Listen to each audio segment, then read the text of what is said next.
sekaligus 2 minggu, di mana Ibu diberi amanah oleh Pak Dekan, Pak Koordinator ya. Jadi 2 minggu itu minggu sekarang, minggu kedua, dan minggu depannya minggu ketiga. Nah ini satu file saja, cuma nanti dibagi gitu penyampaiannya. Nah, kebetulan saya diberi amanah untuk di judulnya adalah Pembangunan Manusia dan Keluarga. Mata kuliahnya namanya Pembangunan Manusia dan Sumber Daya Alam. Dan nanti sumber daya alam akan diberikan oleh dosen yang lain. Nah, saya bagiannya adalah Pembangunan Manusia dan Keluarga. Nah, ini adalah alhamdulillah buku-buku yang tersedia di Departemen IKK dengan dipublish oleh IPB Press. Ini adalah buku textbook lah gitu ya mengenai ilmu keluarga. Jadi nanti silahkan kalau ada yang pengen tertarik langsung saja ke IPB Press karena mereka yang jual langsung gitu ya. Baiklah, inilah presentasi outline-nya yang akan saya bagi ke dua penyampaian minggu ini dan minggu depan. Pertama adalah pendahuluan, kemudian pentingnya ilmu keluarga bagi pembangunan manusia. Terus Ibu akan share sedikit mengenai hasil penelitian kondisi keluarga selama pandemi COVID-19, ini adalah penelitian divisi. Kemudian pengertian keluarga dan peran keluarga sebagai pencetak sumber daya manusia yang berkualitas. Nah, dan strategi kemitraan gender. Kemitraan gender itu adalah kerjasama suami istri, kerjasama orang tua dan anak gitu, laki maupun perempuan gitu ya. Nah, kemitraan gender dalam kehidupan keluarga yang diaplikasikan pertama adalah gender partnership itu apa konsepnya gitu ya. Principles of gender responsive parenting itu seperti apa. Strategi penguatan keluarga dalam hal balancing work and family itu seperti apa. Dan strategi penguatan keluarga dalam hal optimalkan produksi rumah tangga. Dan sedikit contoh-contoh penelitiannya. Nah, inilah apa ya? Ini sebetulnya pendahuluan penyajian awal. Jadi kira-kira kalau belajar ilmu keluarga itu melalui ini dulu ya. Jadi nanti diteruskan misalnya ekologi keluarga nanti ada Prof. Ais, parenting nanti ada pengembangan karakter ada Dr. Tuti, dan ilmu keluarga ilmu ekonomi ada Ibu Dr. Istiqlalia dan Ibu Dr. Lili Nur. Jadi nanti bisa kemana-mana. Nah, khusus untuk nanti mahasiswa PS Departemen Ilmu Keluarga dan Konsumen IKK nanti ada pengantar ilmu keluarga, ada gender dan keluarga. Ya, jadi ini Ibu mengantarkan, jadi Ibu meramu aja kalau ibaratnya itu cicip-cicip dulu ya, incip-incip dulu nih ilmunya. Baiklah, Ibu mulai ya. Nah, sebelum Ibu mulai biasanya nih ya, Ibu selalu meminta persyaratan dari kalian untuk mengerti ilmu apapun. Nah, terutama ini ilmu keluarga lah ya. Yang rumit, ilmu keluarga itu sebetulnya rumit ya. Renik-renik, kerentil-kerentil kalau orang Jawa bilangnya. Ibu meminta syarat, open your mind and open your heart. Nah itu, passwordnya itu.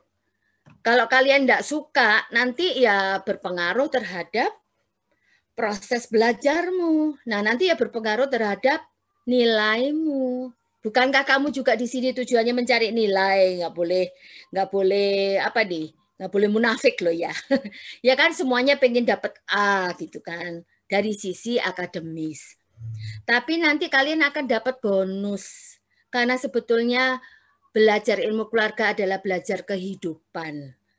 Toh nantinya kamu juga akan melewati kehidupan itu ya. Berkeluarga, yang laki-laki jadi bapak yang baik, jadi suami yang baik. Yang perempuan jadi ibu yang baik, jadi istri yang baik. Jadi sambil belajar untuk akademis supaya nilainya bagus, sekaligus belajar untuk mempersiapkan diri masing-masing ya. Itu jadi open your mind and open your heart itu Ibu minta syarat itu. Jadi supaya kalian senang belajarnya, tidak ada hambatan karena kalian tidak suka gitu loh, kayak beban. Belajar apaan sih, ilmu apaan ini, ilmu nenek-nenek gitu. Oke, kita belajar sekaligus sosial politik ya. Indonesia ini menghadapi banyak tantangan. Kita negara besar ya, negara yang wilayahnya luas, 3 time zone ya, zona waktu. Indonesia bagian barat, bagian tengah, bagian timur. Betapa luasnya gitu ya. Nah, kita menghadapi tantangan besar nih bangsa kita. Pertama adalah desentralisasi, otonomi daerah yang dinamikanya luar biasa ya, sosial politik di daerah itu ya, tarik-menarik antara pusat dan daerah. Yang kedua adalah globalisasi total 2020 ini. Jadi semua dunia ini sudah nggak ada border, yang dikatakan borderless. Border ekonomi nggak ada, bahkan border politik ini sudah mulai-mulai ya, globalisasi dalam hal politik gitu ya. Nah, kemudian kita ada tujuan Indonesia Sejahtera 2025. 2025 ini adalah awal dari era presiden yang akan datang ya. Di mana di situ juga kalian sebagai generasi yang milenial sudah mulai banyak yang masuk ke dunia publik. Jadi artinya sudah mulai bekerja. Kemudian mengoptimalkan era bonus demografi sampai 2030. Mewujudkan target SDG sekaligus ya 2030. Dan era revolusi industri yang digembar-gemborkan dan kita harus menyesuaikan diri. Indonesia ini negara besar, bakalan menjadi target utama juga, salah satu target utama di dunia ya. Dan terakhir Indonesia Emas atau Golden Age of Indonesia 2045. Mungkin generasi Ibu dan Pak Dekan sudah tidak ada ya. Generasi mulah yang menjadi pemimpin. Nah, jadi dalam rangka itu sekaligus kita belajar ilmunya, sekaligus kita mempersiapkan sosial politiknya. Nah, semua ini, ujian ini, tantangan ini hanya satu cara untuk mempersiapkan, yaitu salah satunya SDM yang baik, sumber daya manusia, pembangunan manusia yang harus dipersiapkan secara sistematis, secara strategis ya, secara mental, spiritual dan sebagainya. Sehingga peran keluarga tidak bisa dianggap enteng lagi. Keluarga sebagai unit terkecil dalam masyarakat sangat berperan di dalam mempersiapkan semua tantangan ini. Oke ya, ini satu poin pembukaan.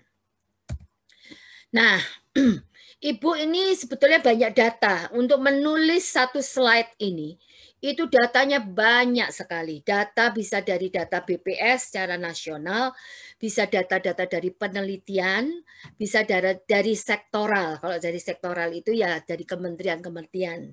Jadi misalnya Kementerian Dikbud, Kementerian KPPA, BKKBN punya data-data sektoral. Itu Ibu himpun semua ini sehingga terwujud pertanyaan ini. Jadi pertanyaannya, mengapa kok masih banyak masalah keluarga dan anak dan masyarakat ini? Padahal sudah begitu banyak sekali program-program pemerintah. Begitu banyak sekali, maaf ya, masjid, gereja kan banyak. Masjid itu ada turunan ke bawahnya, ada langgar, ada musola, ya enggak? Kok masih ada banyak persoalan gitu? Bukankah negara kita negara subur, makmur? Kok masih ada kemiskinan, ada yang orang kelaparan, ada stunting, itu kan lucu. Kok nggak masuk rasional, ini nggak apa ya istilahnya itu kok misfit gitu loh. Mengapa masih banyak keluarga miskin, bercerai, konflik, stres, kekerasan, anak masih drop out juga banyak loh. Bukankah itu ada apa namanya uang sekolah tidak bayar katanya gitu ya, wajib belajar segala macam itu kan. Kalau wajib namanya, kalau berarti kalau kita melanggar harus ada punishment dong. Nah ini masih banyak anak drop out. Drop out itu bukan karena nggak punya duit saja, tapi juga ada alasan non ekonomi. Ada juga yang belum punya akte, kasihan banget itu anak ya. Sebetulnya bapak ibunya siapa? Akte itu kan untuk melegitimasi dirinya bahwa ini loh anaknya si A, ibunya si B, bapaknya A, ibunya B gitu ya. Masih ada anak stunting, ini juga zaman gini ada anak stunting. Kok terkejut kita? Wah, sudah lama kita tidak pernah mendengar kata busung lapar ya. Busung lapar itu adanya tahun 60-an, 70-an. Bahkan saya kuliah tahun 80-an itu sudah nggak ada lagi. busung lapar apa itu kayaknya sudah hilang aja, udah nggak ada kasus gitu. Tiba-tiba di milenium 2020 kok ada anak stunting, kuntet ya, kerdil ya. Nah, lebih parah lagi stunting itu daripada busung lapar sebetulnya kali ya. Sampai segitunya anak sampai kerdil, lahir sudah tidak normal. Kok ada anak trafficking, manusia diperdagangkan gitu ya, dan sebagainya, anak bayi dibuang. Ini kenapa ini? What is going on gitu istilahnya ya, kalau orang barat. Apa yang terjadi? Semua ini ujungnya adalah karena keluarganya nggak benar. Nah, yang nggak benernya apanya? Peran dan fungsi keluarga tidak optimal pada sebagian keluarga, nggak semuanya ya. Yang keluarga-keluarga kita ya alhamdulillah oke. Tapi yang oke ini lebih sedikit dibandingkan dengan yang tidak oke. Oke ya, ini pemikiran kritis selanjutnya ya. Nah, sekarang tadi Ibu kembali lagi, tantangan Indonesia adalah harus mencapai target SDGs. Ya bukan cuma Indonesia ya, seluruh global negara-negara di dunia ya. Tahun 2030 itu harus tercapai ada 17 goals. Coba sekarang kita lihat, kira-kira goals mana? Maaf ya, ada yang harus di off ya. Maaf.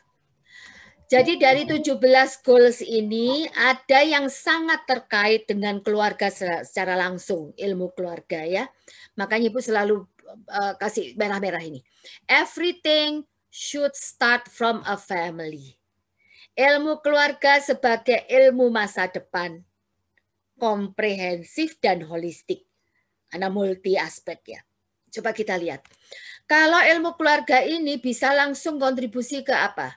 Menghapus kemiskinan, mengakhiri kelaparan, kesehatan dan kesejahteraan, kualitas pendidikan yang baik, kesetaraan gender.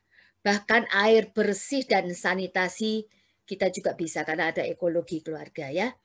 Kemudian ada pertumbuhan ekonomi, at least diawali dari ekonomi keluarga. Ya, pembangunan berkelanjutan karena salah satu pembangunan adalah pembangunan manusia dan keluarga. Konsumsi dan produksi berkelanjutan karena keluarga bisa dipandang as a consumer ya, as a producer. Consumer karena kita membeli barang dan jasa gitu ya. Producer karena kita memproduksi barang dan jasa juga. Jadi at the same time as a consumer dan as a producer. Jadi di sini kalau konsumsi produksi ya langsung berkaitan. Mencegah dampak perubahan iklim, kontribusi dari keluarga ada di dalam ekologi keluarga ya. Menjaga sumber daya laut juga seperti itu, menjaga ekosistem darat dan perdamaian keadilan dimulai dari keluarga. KDRT itu harus ditanggulangi karena KDRT ini berarti mencerminkan tidak ada kedamaian dan tidak ada keadilan. Nah, oke ya. Jadi ini kontribusi ilmu keluarga insya Allah langsung kepada banyak sekali pencapaian SDGs. Kalau saya hitung yang biru-biru itu berarti hanya 1, 2, 3, 4 yang tidak langsung banget. Berarti sisanya 13 target SDGs itu bisa dicapai melalui kontribusi ilmu keluarga. Makanya saya katakan ilmu keluarga sebagai ilmu masa depan, komprehensif dan holistik. Oke. Sekarang kita ngomongin era revolusi industri segala macam. Sebetulnya apa sih revolusi industri itu? Intinya nanti kehidupan itu sudah bisa digantikan sebagian oleh mesin. Jadi ada kecerdasan buatan artificial intelligence. Bisa ngebayang kalau kita nggak suka suami manusia atau istri manusia, bakalan cerewet, demanding, anak juga seperti itu. Pusing, aku nggak mau hidup dibebani oleh manusia. Udah aja aku beli robot. Jadi ada robotnya misalnya kalau saya perempuan, aku mau beli robot husband. Terus nanti kalau gimana tuh dengan husband robot mana bisa punya anak ya? Aku mau beli robot anak. Who knows? Nanti jadi ada go send, go husband, go wife, go child gitu ya. Nah, kita memang guyonan saat ini, tapi mungkin nanti suatu saat ada replacement of human being by robot. Oke ya. Internet untuk segalanya, kendaraan otomatis nggak ada mesin, nggak ada drivernya ya, kemudinya otomatis teknologi nano yang bisa disuntikkan untuk memperbaiki apalah mungkin pembuluh darah yang ya, energi terbarukan. Nah, inilah revolusi industri 4.0 yang kalau kita lihat di sini berarti ini sudah menjauhkan manusia dari manusia. Secara efisien, ekonomi yes, tapi dari sisi sosial, psikologi, mental, spiritual kita harus betul-betul waspada. Nah, ilmu keluarga inilah kalau kita jangan terlalu nggak seneng sama human being karena kita hidup kan harus dengan human being. Jadi ilmu keluarga itu makanya ilmu masa depan yang mengedepankan manusia di atas semua robot dan teknologi dan sebagainya. Oke ya. Oleh karena itu ada kebutuhan keterampilan, kebutuhan kompetensi di dalam menghadapi revolusi industri tersebut. Jadi semua ini harus mulai diawali dari pendidikan karakter atau penguatan karakter di dalam keluarga masing-masing. Nah, jadi kebutuhannya apa? Kompleks problem solving. Nah, berarti apa? Banyak problem nanti dan problemnya semakin kompleks. Critical thinking itu dibutuhkan kenapa? Karena saking kompleksnya butuh pemikiran kritis yang membangun. Creativity, people management, coordinating with others, emotional intelligence, judgment and decision making, service orientation, negotiation, dan cognitive flexibility. Coba semua ini apa? Ini adalah karakter. Nah, karakter itu harus mulai diintroduksi apa istilahnya diperkenalkan bahkan pada saat masih hamil. Jadi anak itu udah dijangkau. Ya bakalan hamil kan di dalam perut, iya, tetapi dia punya jiwa, dia punya spirit yang bisa kita ikat, mulai ikat bondingnya sejak dalam kandungan. Nah itu ibunya itu ada terapinya sekarang. Bahkan di barat itu sudah sejak tahun 8 saya hamilkan tahun 90 itu sudah mulai ada namanya dialog with infant. Jadi infantnya masih di dalam perut itu kita dialog yang entah dia ngerti apa enggak, tapi katanya sudah bisa mendengar, sudah bisa melihat, sudah bisa tersenyum. Itu bayi, tapi waktu itu kan masih USG-nya masih belum 3D ya. Kok sekarang kan sudah 3D, jadi kelihatan senyumnya apa. Nah ini anak ini mulai dijangkau. Jadi unit keluarga adalah unit terkecil dalam masyarakat. Unit keluarga adalah harus dipersiapkan dengan kompetensi minimal pengembangan karakter secara umum harus tahu. Nah ini everything should start from a family, ya. Nah, ini soft skill profesional. Ini coba kita lihat. Ada integrity, intelligent, inovatif, inisiatif, bla bla bla bla. Terakhir adalah intellectual humanity. Jadi tawadu kalau bahasa agama Islamnya ya, rendah hati. Bukan kecil hati, lain kalau kecil hati. Rendah hati itu adalah seperti ilmu padi. Jadi betul-betul kita itu tidak sombong gitu loh, insya Allah ya. Nah, ini juga harus dipersiapkan dari keluarga. Bapak ibunya harus nyontohin, meskipun bapak ibunya mungkin pendidikannya tidak tinggi, tetapi karakter dan ininya tinggi, jadi bisa menyontohin anaknya dengan kesederhanaan sesuai dengan ya tingkat pendidikan dan juga tingkat apa ya istilahnya itu pengalaman masing-masing. Tapi ini bisa dilakukan dan bisa apa ya istilahnya itu bisa diupayakan, oke ya. Oke. Ada hasil penduduk nih, hasil sensus penduduk 2020 ya. Nah, kalian ada di mana nih? Kan ada baby boomer itu generasinya ibu ya. Terus generasi X, generasi milenial, generasi Z.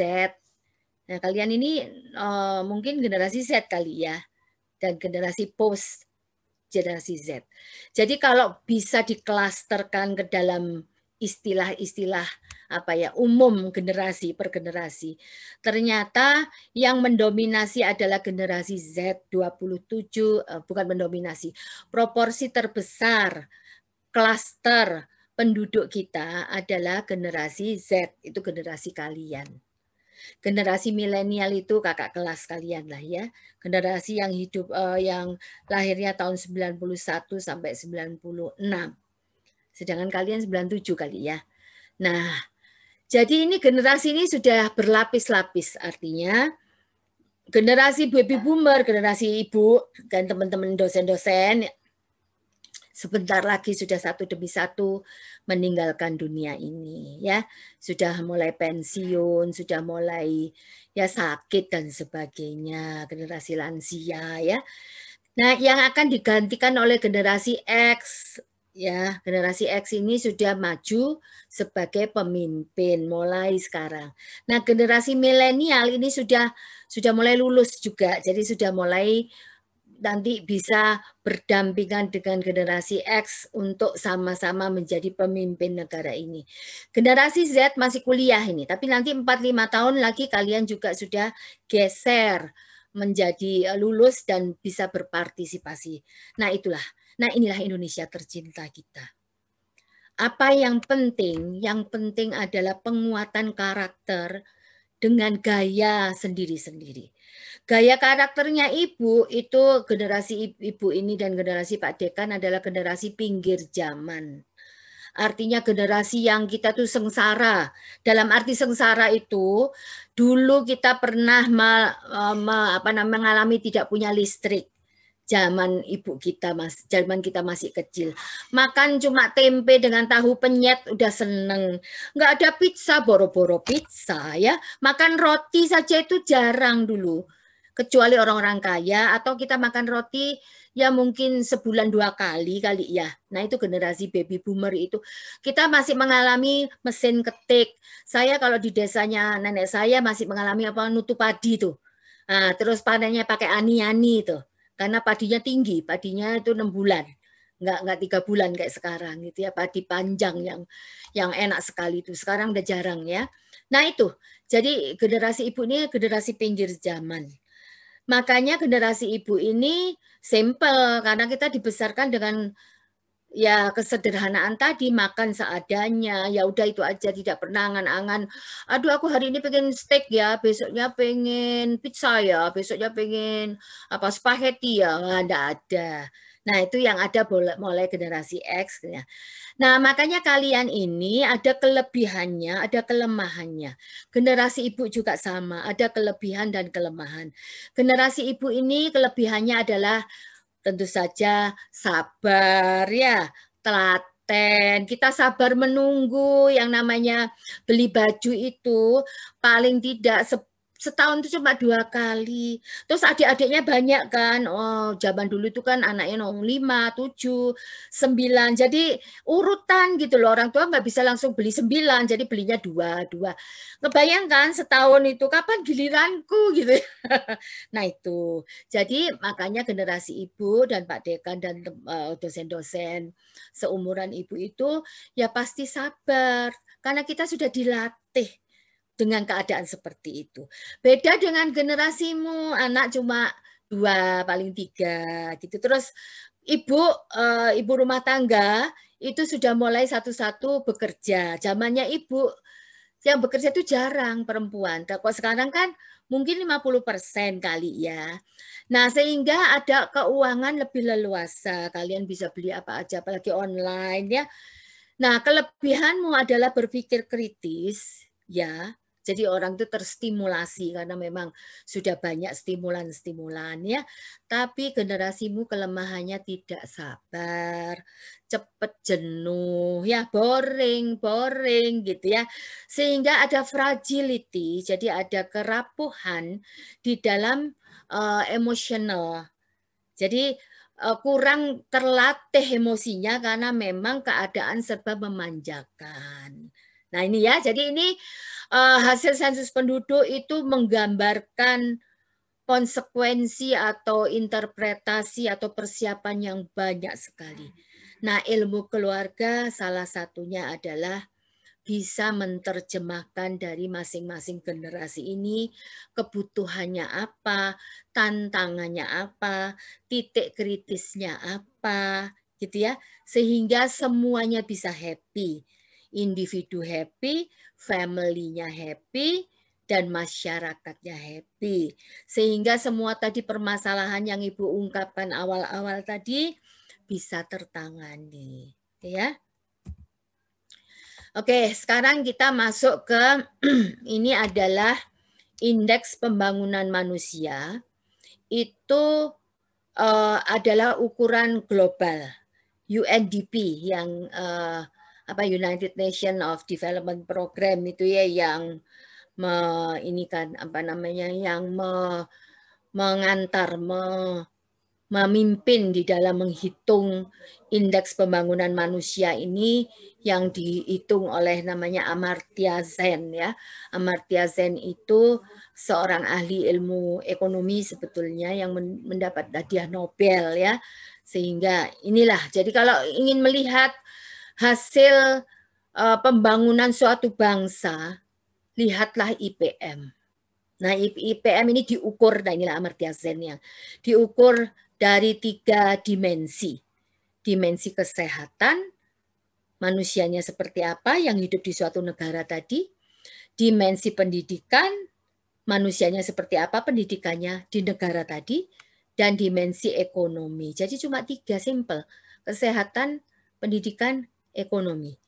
Jadi mau seperti apalah itu negara kaya, dia punya pembangunan, kebijakan pembangunan seperti apa. Kalau pembangunannya itu tidak mampu untuk meningkatkan pembangunan manusia, maka dikatakan bahwa kemajuan pembangunan suatu negara itu ya tidak bagus. Nah, bagus atau tidaknya ini adalah standarnya. Ini standar global ya. Oke, kita lihat IPM Indonesia. Jadi dimensi yang dihitung itu adalah umur, ya panjang, jadi hidup sehat, pengetahuannya berarti pendidikan, dan standar hidup layak itu sebetulnya pendapatan, tapi pendapatan bisa diukur proksinya atau proksi dari pendapatan atau estimasi ya dari pendapatan itu bisa melalui rata-rata pengeluarannya dengan asumsi-asumsi ya. Oke, kita lihat IPM Indonesia 71,94. Ini sudah termasuk high ya. Jadi yang dimaksud high itu adalah indeksnya mulai dari 70 sampai 80. Kalau very high, sangat tinggi itu kalau lebih dari 80. Coba kita lihat ya. Rata-rata pengeluaran per kapita yang sudah disesuaikan, ini ada hitungan-hitungannya ya.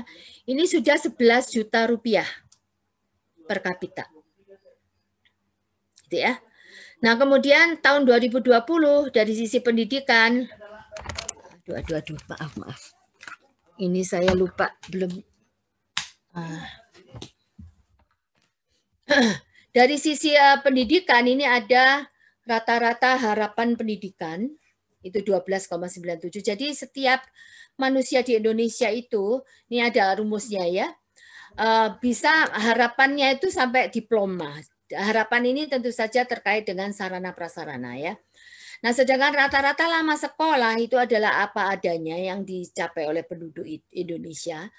Umur 25 tahun ke atas ini ya, menjadi 8,48. Jadi artinya rata-rata lama sekolah di Indonesia ini belum selesai tamat SMP karena 8,48 adalah masih SMP kelas 2 ya. Kalau 9 baru lulus SMP.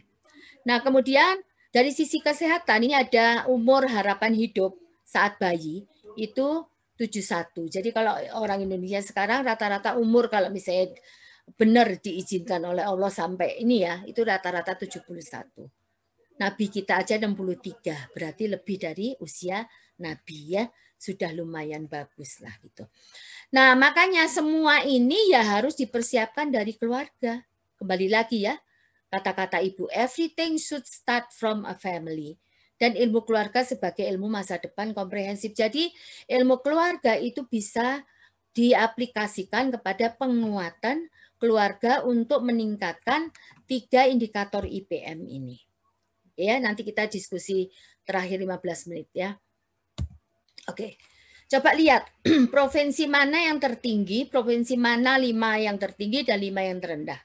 Ini mohon maaf ya, bukan untuk kita membanding-bandingkan sehingga provinsi yang jelek apa bukan. Ini hanya untuk pemikiran kritis supaya kita tahu prioritas itu harus mana yang didampingi untuk pembangunan manusia ya. 5 provinsi tertinggi, DKI Jakarta, DIY, Kaltim, Kepulauan Riau, dan Bali. Coba kita lihat ada apa di 5 provinsi ini.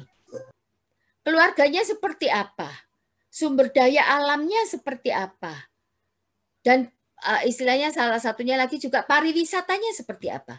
DKI Jakarta, oh ya pasti di situ tempat uangnya, di situ tempat pusat dagang, ya segala macam akses, segala macam 24 hours, ya semuanya ada. DIY sama juga di situ pusat kebudayaan Jawa, gitu ya. Dulu pusat kerajaan di situ. Jadi orangnya pasti punya karakter. Nah, kemudian ada nilai-nilai misalnya apa namanya sosial kapital yang bagus, gitu ya. Nah, jadi keluarganya juga efisien, apa masyarakatnya saling menolong ya, dan juga apa rajanya itu bisa mencontohi. Oh ya, masuk akal gitu ya. Kaltim, ada apa dengan Kaltim? Oh, sumber daya alamnya. Nah, di situ banyak juga orang-orang yang terdidik yang datang di situ karena memang orang-orang yang terdidik tadi masuk ke situ untuk mengupayakan usaha-usaha sumber daya alam sehingga bisa diekspor segala macam. Oh, berarti keluarganya efisien ya, terdidik dari 3 komponen IPM tadi, kesehatan, apa pendidikan dan ekonomi, ya. Kepulauan Riau, ada apa dengan Kepulauan Riau? Sama, Kepulauan Riau juga punya sumber daya alam. Masyarakatnya juga efisien, karakternya optimal di dalam keluarga itu. 3 komponen IPM tadi. Bali, ada apa dengan Bali? Bali adalah tidak punya sumber daya alam, tapi dia punya pariwisata.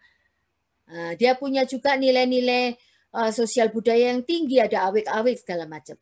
Jadi kita bisa melihat. Nah, untuk mengupas ini lesson learn. Kalau kayak gitu, coba kita lihat provinsi dengan urutan terendah. Kalimantan Barat. Ada apa dengan Kalimantan Barat? Dia punya SDA yang tinggi nggak sumber daya alam? Nah, so Kalimantan Barat itu border dengan Sarawak misalnya, atau dengan Brunei misalnya, atau dengan apa gitu. Sulawesi Barat ini perkembangan dulunya bagian dari kayaknya Sulawesi Selatan mungkin ya, atau Sulawesi Tengah ini. NTT, ada apa dengan NTT?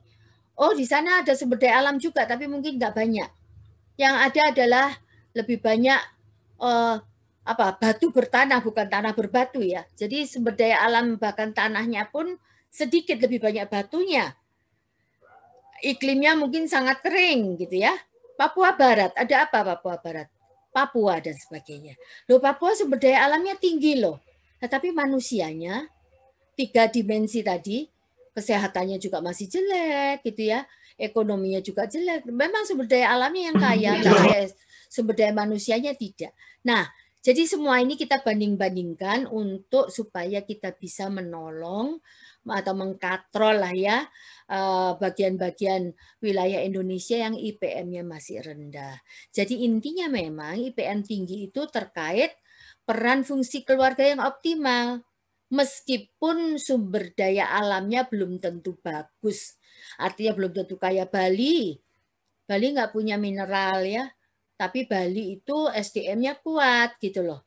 Nah, seperti Papua, kebalikannya. Papua sumber daya alamnya kaya raya, tapi manusianya nggak sampai ke manusianya gitu. Kekayaan itu netesnya atau manfaatnya.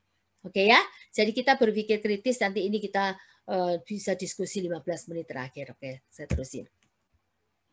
Coba kita lihat fakta dari negara tetangga deh, ASEAN deh ya. Coba dilihat di sini. Yang very high human development, di mana indeksnya 8 sampai 9 ya, di atas 8 ya. Itu Singapura, Brunei, Malaysia. Oke ya. Nah, sedangkan yang high ini termasuk Indonesia dengan Filipina ini sama nilainya untuk tahun 2019 ya. Ini 2020 perlu diupdate ya. Nah, Thailand itu lebih dulu, lebih maju dikit gitu ya. Kemudian Indonesia, Filipina itu sama, dan Vietnam. Alhamdulillah kita bisa nyalip Vietnam. Kemarin Vietnam selalu di atas kita terus. Sampai kita tuh bingung, aduh kok kita sama Vietnam kalah ya. Ya kalah. Vietnam, Ibu pernah ke Vietnam, memang nggak lama ya. Tapi Ibu melihat di sana tertata. Ya karena memang komunis ya. Sistem politiknya kan komunis. Jadi rakyat itu nurut gitu. Lebih tertib meskipun ya ugal-ugalan juga kalau naik motor seliut-seliut gitu ya. Tapi saya melihat Vietnam ini agak lebih sederhana. Pendidikannya bagus, merata karena memang wilayahnya juga nggak terlalu tinggi. Coba kita lihat semua. Sering kali kita misalnya kalau saya misalnya diskusi gitu ya, mesti suka dia agak yang protes, Bu, jangan terlalu kita banding-bandingin dengan Singapura dong. Singapura itu negara pulau, pulaunya sak kiplik gitu. Selesai kita tuh 3 time zone, Bu. Gitu ya. Brunei juga kan bagiannya sak kiplik gitu aja selesai. Ya, Malaysia juga segitu-gitunya, Indonesia, Thailand juga. Mana yang bisa dibandingkan dengan kita dari negara ini? Nggak ada. Kita tuh negara gede sendiri gitu loh. Lah ya gak apa-apa ya, artinya Ibu itu membandingkan bukan untuk banding-bandingin jeleknya saja, tapi untuk semangat gitu loh. Memang kalau sebanding ibaratnya kalau apple is not apple to apple sebetulnya, karena Indonesia ini ingat tuh ya, negara kita katanya 13.000 pulau, 3 time zone, gitu ya. Jadi memang beda sekali, unik, tata bahasanya unik. Singapura itu paling di situ etniknya ada Malay, ada Chinese, ada India, udah gitu ya. Malaysia juga paling suku-sukunya yang Malaynya itu macam-macam lah, mungkin Malay apa-apa.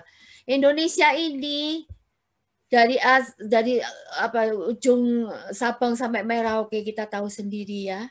Jadi untuk memerintah orang yang suku-sukunya banyak kayak gitu ya tentu saja siapapun yang menjadi pemimpin nanti kalian juga sama. Kalian menjadi pemimpin akan merasakan betapa Indonesia ini bangsa besar. Makanya harus menemukan sesuatu strategi supaya kita bisa meningkatkan IPM tadi. Ya, IPM tinggi sekali lagi terkait dengan peran dan fungsi yang optimal. Tentu saja tadi itu, mengapa kok Singapura pendidikannya bisa tinggi? Ya pertama, Singapura mungkin lebih cepat kompak ya. Di dalam memutuskan suatu kebijakan kompak, keluarganya dikompakin, ya karena memang nggak banyak penduduknya ya. Penduduk Singapura bahkan dengan penduduk Jakarta juga beda. Penduduk Jakarta 10 berapa kita tuh 10 jutaan ya mungkin ya. Singapura itu paling berapa juta. Ya. Oke. Nah, sekarang pentingnya ilmu keluarga bagi pembangunan manusia. Coba kita lihat ya. Kami punya divisi yang memang divisi ini bertugas untuk kontribusi terhadap keilmuan dan persoalan di negara ini. Nah, ini adalah riset areanya dari mulai family roles and function, family interaction, gender and family, balancing work and family dan segala macam. Ada aging dan family livelihood, marriage and divorce. Jadi semuanya yang kita bicarakan tadi itu sudah termasuk ke dalam research area di Family Science Division secara khusus, dan Departemen IKK secara umum. Di situ ada divisi ilmu perkembangan anak, ada divisi ekonomi ya, dan konsumen dan ilmu konsumen. Oke. Nah, teori keluarganya juga macam-macam ya. Saya sudah tidak sempat saya untuk menjelaskan di sini, hanya untuk introduksi aja. Kita punya teori misalnya struktural fungsional, teori grand ya, teori yang gedenya ya, konflik sosial, gender feminism, social exchange, symbolic interaction, ada kemudian teori development, teori moral karakter, ketahanan keluarga, manajemen sumber daya keluarga, pengasuhan dan sebagainya. Oke ya. Nah, kita juga ada khusus misalnya penanganan kekerasan terhadap anak.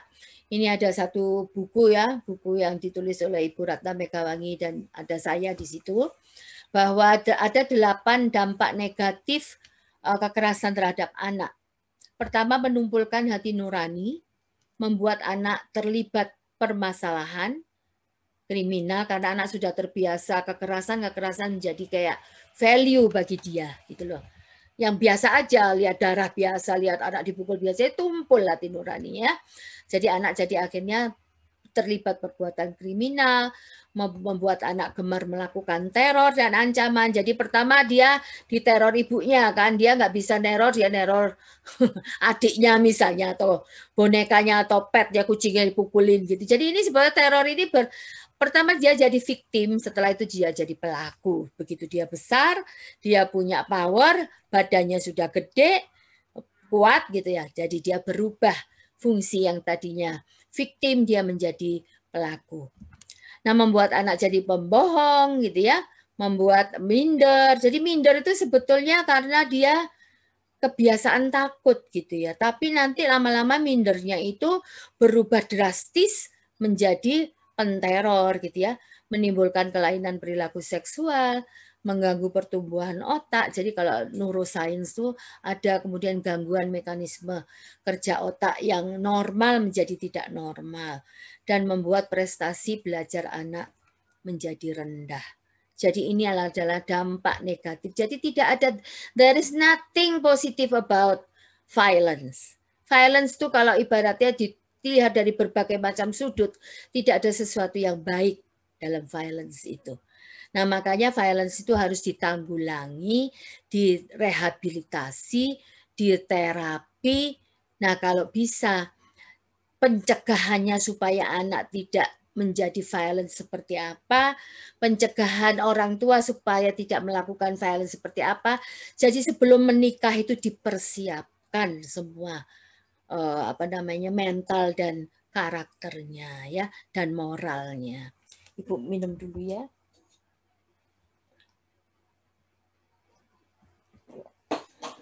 Oke. Nah ini juga gitu. Anak dipukulin. Zaman ibu dulu mukul anak, ngajar anak itu adalah bagian dari mendisiplinkan. Itu zaman dulu kita belum banyak mendapat pendidikan keluarga ya. Kalau sekarang mendisiplinkan yang disiplinkan.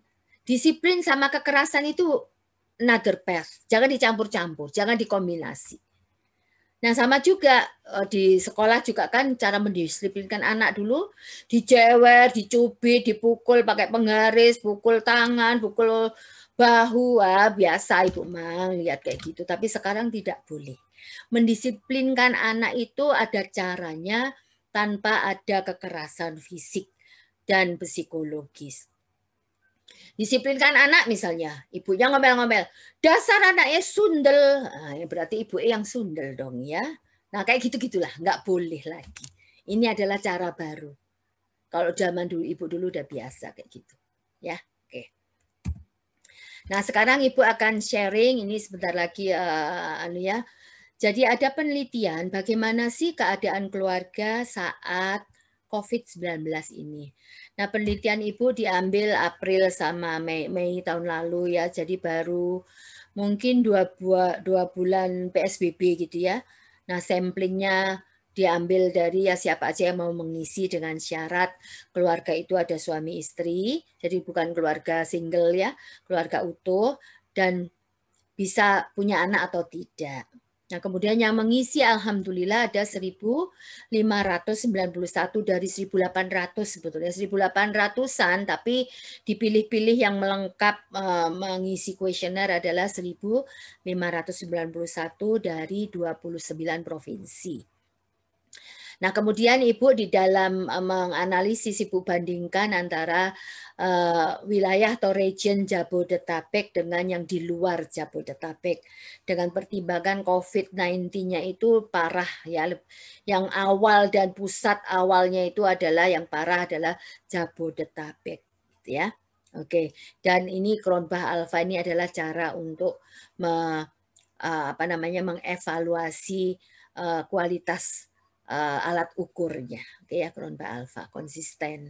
Oke, ini adalah kebanyakan memang dari DKI Jakarta ya yang mengisi ya dan juga Jawa Barat, tapi adalah sampai ke Papua dan sebagainya ada, Papua Barat juga ada. Oke. Nah, ini respondennya kebanyakan yang mengisi adalah ibu-ibu rumah tangga, perempuan 72% dan sisanya adalah berarti bapak-bapaknya. Nah, kemudian 82% suaminya bekerja, sedangkan istri yang bekerja adalah 35%. Dan punya anak 1-2 orang itu sekitar 64%, dan lamanya menikah itu lebih dari 10 tahun untuk 74% responden itu. Oke, ini hasilnya yang Ibu bisa ceritakan. Ada good news, ada bad news gitu ya.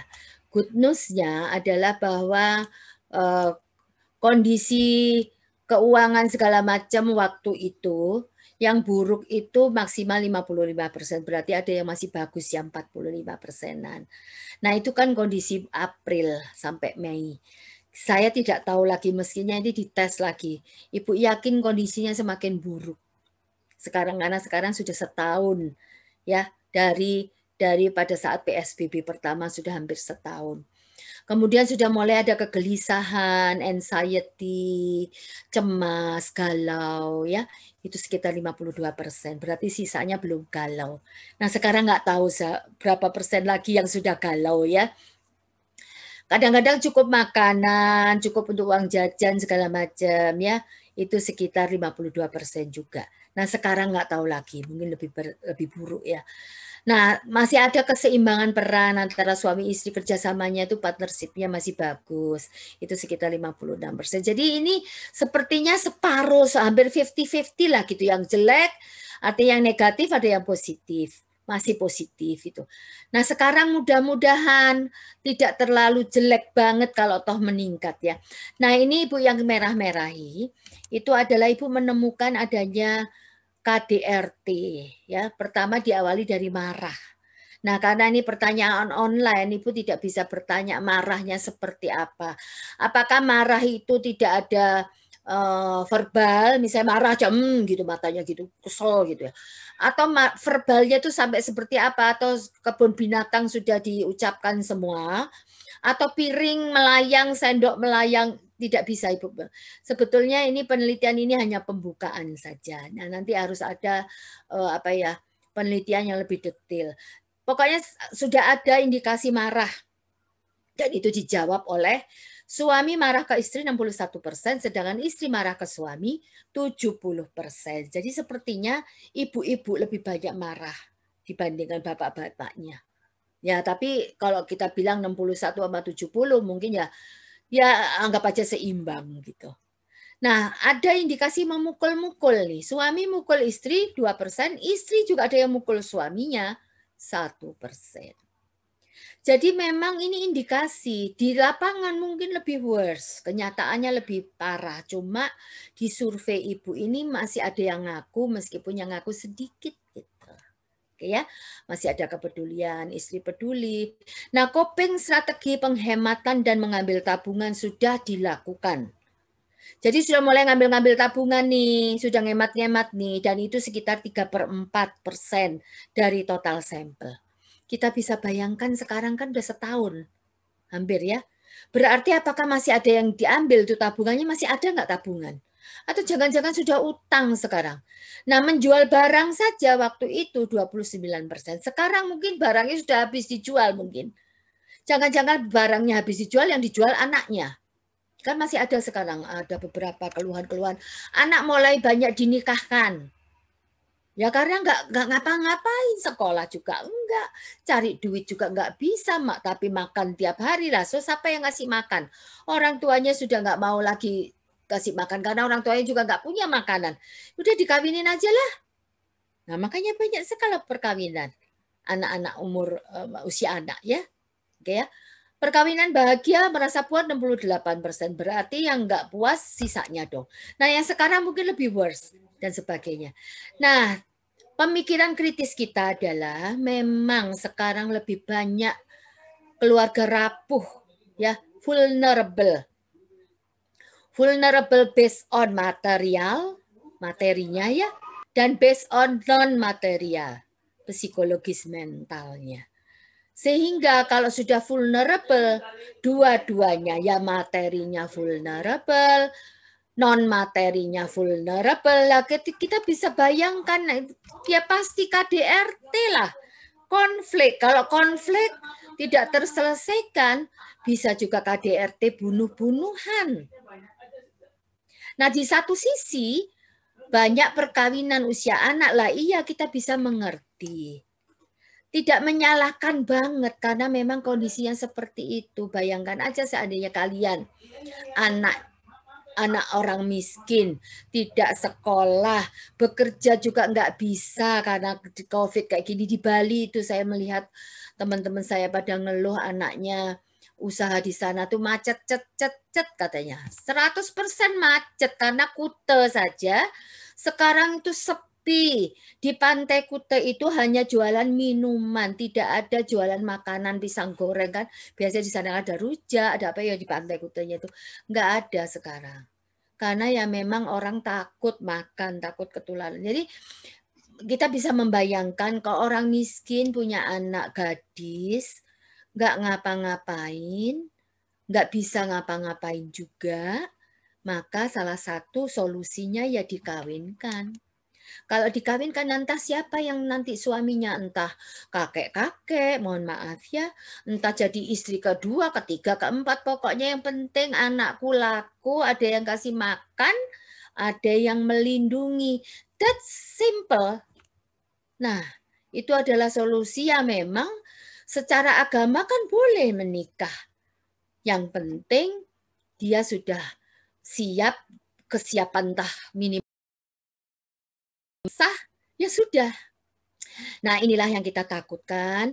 Nanti kalau karena ya memang di samping COVID ya, di samping COVID seperti ini juga keterbatasan dari pemikiran yang karena simple ya, karena mungkin pendidikannya juga rendah dan sebagainya. Oke, ini adalah hasil penelitian ya. Nah, ini ada dimensi relation of husband toward wife, itu pertanyaannya. Husband angry toward wife, husband cares toward wife, husband helps wife in doing chores, husband hits toward wife, memukul ya. Nah, sebaliknya, wife angry toward husband, wife cares toward husband, wife helps husband doing chores, membantu pekerjaan ya, dan wife hits toward husband. Oke ya. Nah, oleh karena itu untuk mempersiapkan new normal, maka semua should start from a family. Jadi keluarganya disiapin, anak-anaknya disiapin, prokes itu ya, apa namanya, kesehatan ya, ada protokol kesehatan. Kalau mencari uang seperti apa? Sekarang online bisa digunakan untuk cari uang. Perempuan punya banyak kesempatan juga. Makanya perlu melek digital. Anak-anak terbiasa learn from home itu juga diperlukan pendampingan supaya emotional controlnya ini bagus. Jadi semua dipersiapkan di dalam keluarga. Nah, bagi keluarga yang sudah bisa mempersiapkan diri sendiri, alhamdulillah. Nah, keluarga yang tidak bisa mempersiapkan perlu pendampingan. Salah satunya adalah program pemerintah bekerja sama dengan perguruan tinggi. Makanya saat KKN atau mungkin apa, memang sekarang ini terbatas untuk offline ya, tapi bisa melalui online. Cuma masalahnya masyarakat yang menengah ke bawah tidak punya pulsa, itu agak sulit untuk diajak online ya. Jadi kalian mikir nih ini, apa yang bisa kalian lakukan nanti ya. Jadi secara apa keilmuan kalian dimelekkan, di-aware-kan ya, awareness-nya melalui keilmuan. Nah, nanti kemudian kalian disadarkan melalui panggilan hati untuk kontribusi ke negara. Oke ya.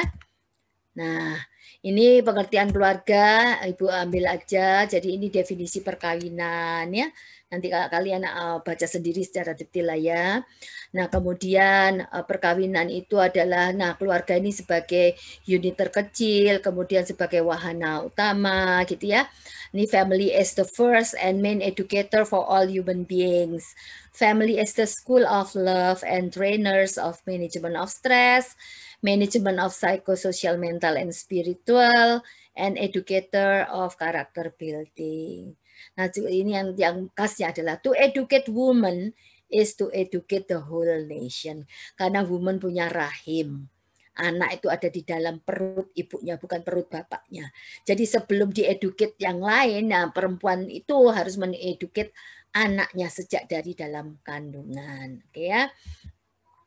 Nah, ini adalah bagaimana definisi apa namanya family. Family itu is a role as a former or the shaper dari human. Jadi human resources family itu adalah sebagai pembentuk sumber daya manusia yang handal. Di sini sebagai smallest unit of society, sesuatu institusi, suatu organisasi dan pilar suatu nation. Jadi family itu. Kalau family kuat, masyarakat kuat, bangsa itu akan kuat. Family rapuh, masyarakat itu rapuh, negara bisa runtuh gitu ya. Nah, kayak gitulah. Nah, ini apa namanya? Organisasi, struktur organisasi, ada father, ada mother. Kalau ini intact family itu utuh, dua-duanya ada. Atau kalau salah satu nggak ada, namanya single parent ya, fathernya aja yang ada, itu namanya male headed family, atau mothernya aja yang ada, namanya female headed family. Nah, punya anak, bisa punya anak laki perempuan, bisa cuma laki-laki aja, atau mungkin tidak punya anak ya. Nah, ini semua masing-masing harus mempunyai peran fungsi, fungsi father, fungsi mother, fungsi anak, punya responsibility, punya hak, right ya, dan status sesuai dengan ini. Nah, kemudian pendekatannya family life cycle mulai dari menikah, bapak ibu saja, kemudian muncul bayinya, anaknya satu, anaknya dua, terus anaknya gede mulai dari balita, usia anak-anak, usia remaja, usia dewasa, akhirnya mandiri sehingga bapak ibunya tinggal berdua lagi, namanya empty nest. Nest ya, bukan nest ya. Nest itu sarang. Sarangnya empty karena burung anak-anaknya itu seperti kayak diabaratkan burung-burungnya udah terbang membentuk keluarga sendiri-sendiri. Jadi bapak ibunya tinggal berdua deh. Nenek-nenek, kakek-kakek. Nah, itu ada namanya family life cycle, ada 8 tahapan menurut Duval ya. Oke. Nah, ini menurut Ibnu Qayyim itu, ini mohon maaf saya kasih yang Islam ya, karena saya tidak tahu pustaka yang non Islam, jadi saya kasih contoh sajalah. Kalau tujuan orang Islam itu menikah itu selalu kalau dalam apa ya, pada saat kita upacara nikah itu kan ada atau pada saat kita apa namanya ijab kabul itu kan ada di duluin sama si ininya ya, penghulunya itu. Tujuan keluarga mudah-mudahan sakinah, mawadah, warohmah. Nah, ini loh anunya. Coba kita lihat sakinah itu supaya tenang, percaya diri, kehebatan, tetapi kita percaya diri, tapi kita tawaduk gitu ya, damai. Nah, mawadah itu tawaduk tadi, kecerahan wajah. Jadi kalau sudah menikah itu wajahnya semakin cerah, lembut hatinya. Nah, itulah kita ditingkatkan derajatnya sebagai manusia. Itu di derajat itu adalah derajat keimanan bisa, derajat tingkat apa ya, karakter juga bisa. Jadi semakin menikah, pada saat menikah itu lebih baik gitu loh dibandingkan dengan saat belum menikah. Berarti menikahnya ini positif dong ya manfaatnya ya. Dan rahmah itu kerelaan berkorban, ini saling menjaga perasaan, sabar dan sebagainya. Nah, inilah sakinah mawadah warohmah. Kalau kita lihat semuanya itu karakter. Ya enggak? Pertama karakter diri sendiri, kemudian karakter saling melengkapi.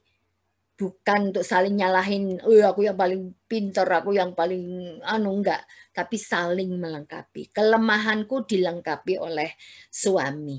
Kelemahan suami dilengkapi oleh istri, sehingga nggak ada yang lemah kalau bersama. Jadi unsur istri ditambah unsur suami menjadi molekul suami istri. Nah, ini sakinah mawaddah warohmah ini melebur ya. Oke. Nah, ini tadi yang Ibu jelaskan 8 tahapan. Nah, ini fungsi keagamaan ya, fungsi sosial budaya dan sebagainya. Oke, nanti Ibu akan sambung minggu depan. Ibu akan sedikit sebelum diskusi ya. Ibu akan ada nyanyian lah ya untuk menghibur kalian, tapi nyanyiannya ini punya makna. yaitu nyanyian, yang dinyanyikan oleh suatu paduan suara. Maknanya adalah bahwa anak harus didengar, pertama ya. Jadi, anak itu sekarang harus didengar suaranya supaya orang tua itu bisa mendampingi mengasuh anak dengan baik. Satunya lagi adalah, eee, bahwa anak dari suatu keluarga yang mungkin sosial ekonominya rendah, itu bukan berarti anak itu akan rendah selamanya, tapi kalau anak itu didampingi oleh suatu program, maka anak itu bisa menjadi, sarjana yang sesuai dengan dicita-citakan. Coba ya, Ibu ini dulu, mudah-mudahan ini bisa didengar, ini Ibu ambil dari anu ya.